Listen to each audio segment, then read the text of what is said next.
Olá, bem-vindos mais uma vez ao nosso canal que fala sobre avaliação e educação integral.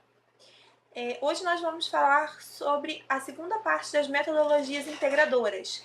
Vamos nos aprofundar em uma das metodologias, que se chama presença pedagógica. Quando a gente fala da presença pedagógica, claro que todos nós que somos professores ou que trabalhamos com educação, vamos pensar, nós utilizamos a presença pedagógica nas nossas aulas. Utilizamos sim, mas a presença pedagógica que nós vamos trabalhar hoje é uma presença pedagógica voltada para o curso integral, uma presença pedagógica que busca a unificação, né, da metodologia de trabalho que os professores da nossa escola de educação integral vão realizar com os nossos alunos para que haja uma unidade, para que haja uma sequência. Então, para que o aluno, mesmo quando ele está numa aula de núcleo, mesmo quando ele está numa aula diária, mesmo quando ele está numa aula de linguagens ou numa aula de ciências exatas ou de matemática, ele perceba que há uma unanimidade na metodologia do professor ensinar. E a presença pedagógica diz muito sobre isso. E claro, para que a gente tenha esse envolvimento da presença pedagógica, nós também teremos que trabalhar a intencionalidade pedagógica de cada atividade. Hoje nós vamos nos deter à metodologia pedagógica presença pedagógica. Porém, ainda teremos um vídeo para falar da intencionalidade pedagógica de cada atividade. Então vamos iniciar. Então, aqui nós vemos o nosso início, né, das metodologias integradoras, parte 2, presença pedagógica. Vamos entender um pouquinho o que é a presença pedagógica, né? Então, essa metodologia, na verdade, é a construção, né, do professor criando uma relação de confiança com o aluno para que ele trabalhe como mediador do conhecimento. Então, aí nós vemos três vertentes, né, do professor mediador. Construir uma relação de confiança, explorar o potencial de aprendizagem das situações de conflito e promover a aprendizagem.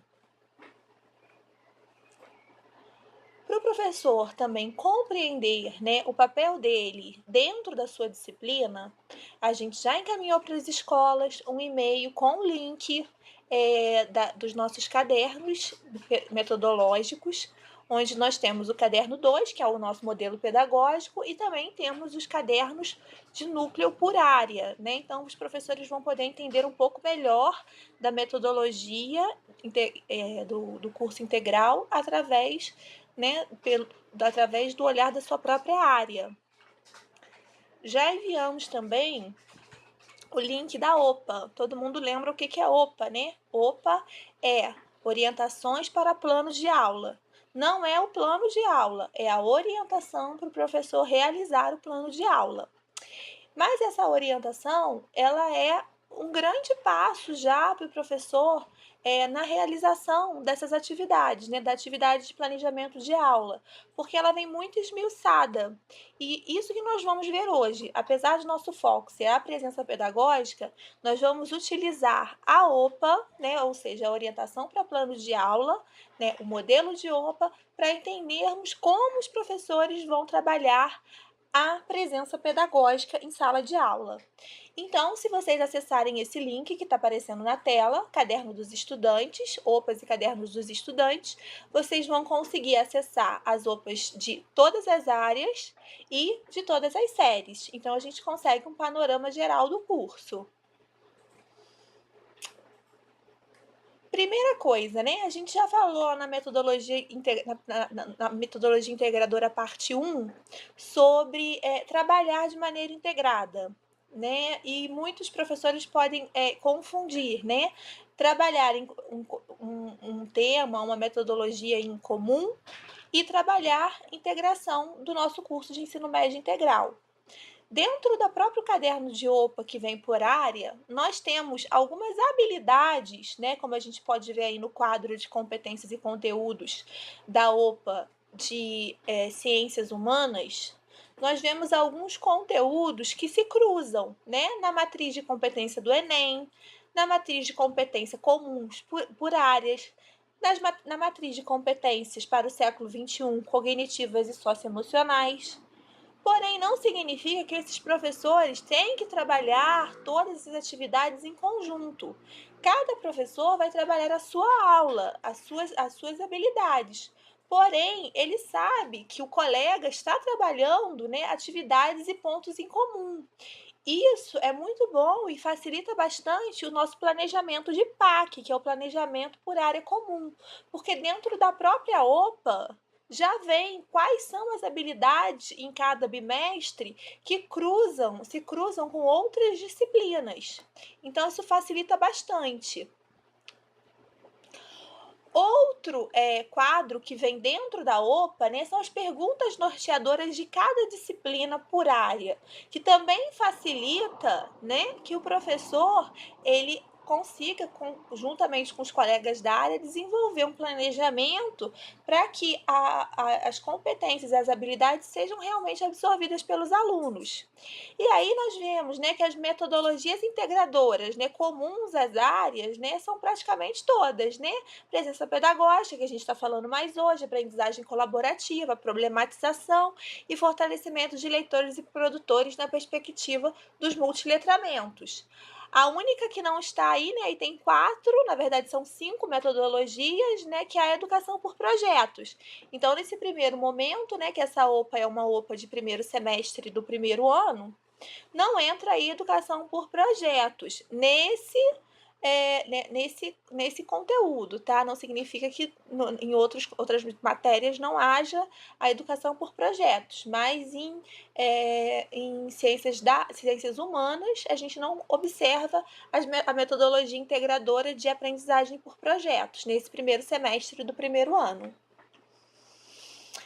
Passando aí para mais especificamente a OPA de filosofia, que vem aí junto, né, do caderno de ciências humanas, a gente consegue observar que vem cada atividade, ó, cada atividade vem com um nome, vem um resumo da problematização dessa atividade e a quantidade de tempos, né, de aulas previstos para que essa atividade seja cumprida. E aí, claro, que o professor, né, na sua função, vai enriquecer com textos, pode enriquecer com vídeos, apesar da própria OPA já trazer todas as indicações.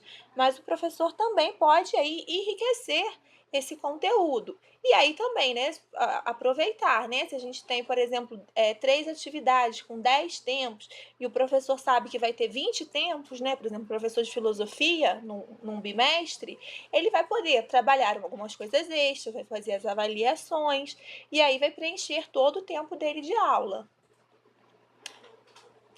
Chegamos na parte que nos interessa hoje para a presença pedagógica, que é o nosso quadro de atividade, né, de resumo de atividade.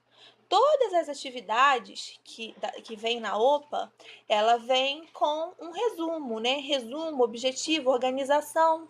Então, isso aqui nada mais é do que uma organização da presença pedagógica do professor. Então, por exemplo, qual que é o resumo dessa atividade? A condição humana no século XXI, reflexões, né? O que o professor vai problematizar nessa aula, né? O que é ser humano hoje, né? Como que o professor vai estimular essa argumentação? Como que ele vai orientar, né, os alunos a estudar por ficha, mobilizar em torno de algumas questões, objetivos dele, problematizar os conceitos que compõem o tema, organização da turma, carteiras, cadeiras organizadas de acordo com a atividade, aula dialogada, disposição em U, quais os recursos que o professor precisa, cópias da ficha de filosofia do caderno 1 do estudante, caderno, dicionário, computador, internet, né? E aqui também a gente vai ter que ver com o professor, né? Se ele não tem todos os tudo que é necessário, ele pode providenciar, né, uma adaptação, né? Se ele tem que levar um texto no computador, ele pode levar impresso. Se é para fazer uma pesquisa, ele já pode levar a pesquisa pronta. Então, isso é que o professor vai planejar, ele vai adequar à realidade dele. E aqui tem a quantidade de tempos previstos também, né? Então, olha lá, para a sua mediação, no caso do professor, e da presença pedagógica. Planejar as atividades, a aula é dialogada, qual é o objetivo pedagógico? tá? Qual é a intencionalidade pedagógica dessa aula? Estimular a reflexão dos alunos por meio de perguntas, paciência e elaboração de perguntas que conduzam à reflexão desejada. Então, isso é a nossa intenção com essa aula. Aqui também nós temos o desenvolvimento dessa atividade, né? Que já vem lá escrito na própria OPA, como que a gente faz o desenvolvimento dessa atividade. Então, tá lá, né? O professor vai colocar no quadro negro o tema do bimestre, que é a cultura, identidade e território, um diálogo com a política, a democracia, a cidadania em diferentes tempos e espaços, a data e a pauta da aula. Isso é muito importante. Importante são os combinados feitos pelos professores e os alunos. Então, o professor vai explicar, né, o que vai ser abordado aí nas aulas de filosofia. Também aqui, ó, no passo 3, vai orientar, né, como que será a sequência de aulas elaborada nesse bimestre. Apresentar à turma problema-pergunta, né, que aí vai nortear também o pensamento, né, durante as aulas de filosofia. E também é muito importante combinar com esses alunos, né, onde que o professor quer que esse aluno chegue, em que nível que ele quer que esse aluno chegue, né? Que aí isso faria parte da nossa avaliação de conteúdo.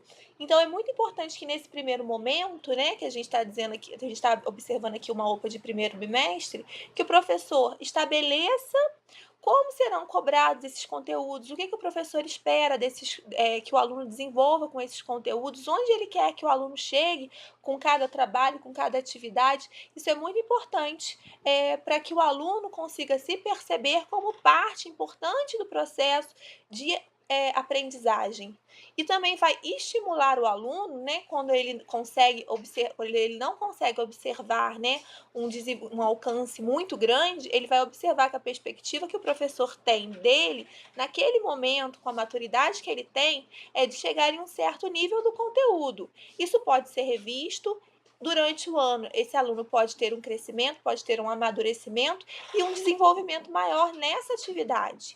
Mas não significa, né, que nesse primeiro momento o professor não vai estabelecer aí os critérios, né, que ele vai utilizar para avaliar, os critérios que ele vai utilizar para julgar em que o aluno já teve o seu crescimento.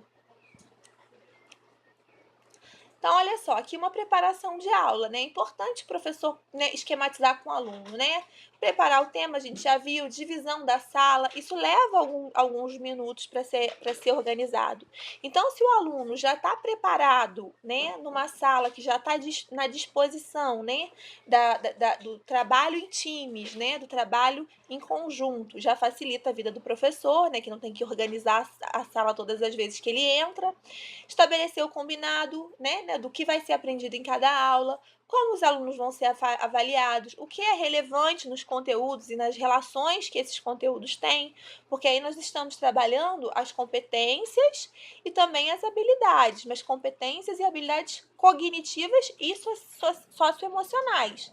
Então, isso também é importante, essa relação que vai ser estabelecida entre o aluno e os colegas é uma parte importante da nossa aula.